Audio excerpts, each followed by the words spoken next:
Books blog. Today I'm going to be talking about NaNoWriMo, and for those of you who don't know what NaNoWriMo is, it's National Novel Writing Month, which is starting always in November. Now NaNoWriMo has been almost 3 weeks in already, and I am desperately behind with my story.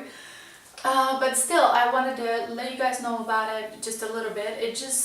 It's pretty much a platform, an online platform that allows prospective writers or creators or everybody who wants to go ahead and participate to go and use that platform to keep count and follow out and have sort of a statistic about what you're writing, how many words are you writing, and so forth in a story. And throughout the month, you're going to get YouTube videos that will try and inspire you and make you better and try and get you out of your writer's block per se.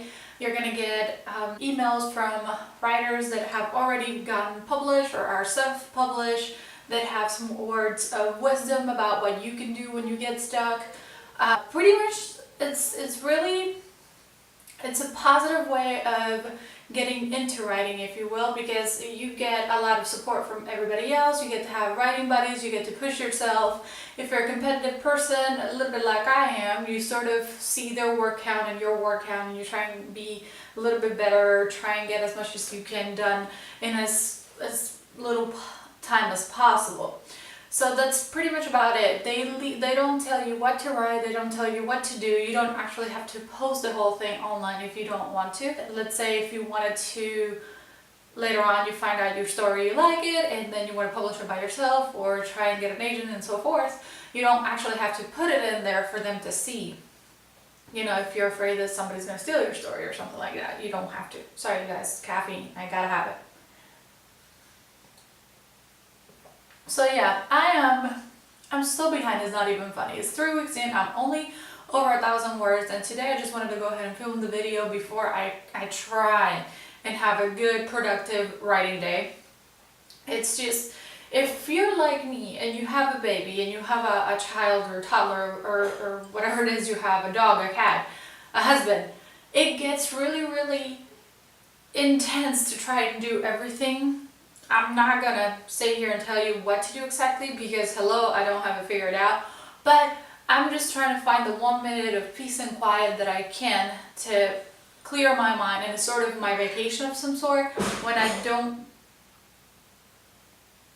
He just threw something away. Anyways, when I try...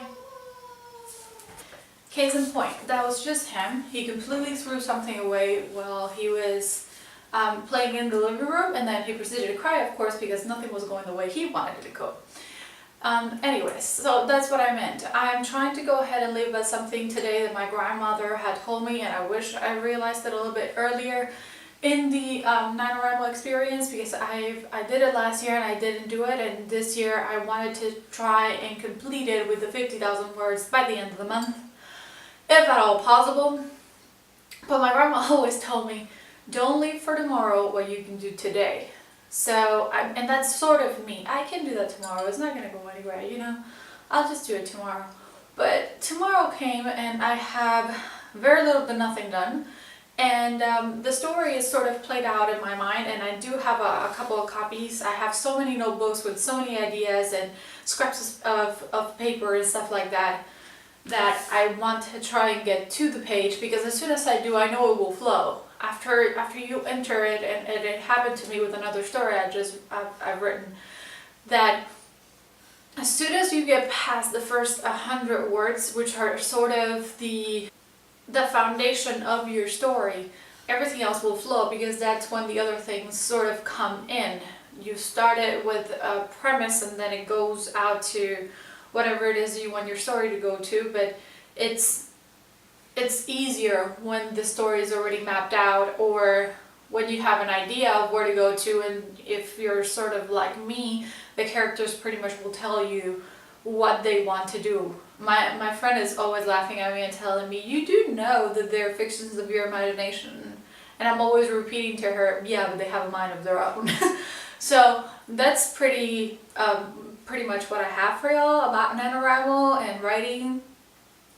If you go and read a bunch of stuff, I'm pretty much obsessed with how Nana Gabaldon, it's always recited that she wrote Outlander and how it mapped out and how she only has snippets of the story, and then all of that became Outlander. And I think that's what a lot of people try and do. Instead of writing on a calendar in chapter 1 and 2, if you have something else, just write something else, and then it sort of will come up together. So that's what I'm trying to do. I'm trying to follow her lead on this one and see how it takes me, as opposed to last year when I didn't accomplish what I wanted to accomplish, and this year it might be, even though 40,000 words in less than 2 weeks is a little bit of a stretch, but hell, let's keep a positive mind, right? So that's it. I will be coming back with my TBR very soon, and by my TBR I mean the 4 books that I've started, because NaNoWriMo month is just completely insane and it takes most of your time as well as your life. But I do have a couple of books that I've started that I wanted to finish, and some that I finished that they will fall out on this month wrap up per se, that I haven't done one and I should. Anyways, that's all for today. I hope you guys enjoy it. Let me know if you have any other comments, how you're doing in your NaNoWriMo. I will link down below the my NaNoWriMo name if you wanted to go ahead and add me as a buddy, and we can competition and brainstorm and whatever it is that you guys want to do. And I think that will be all. You guys have a great day. Thank you for watching, and bye-bye.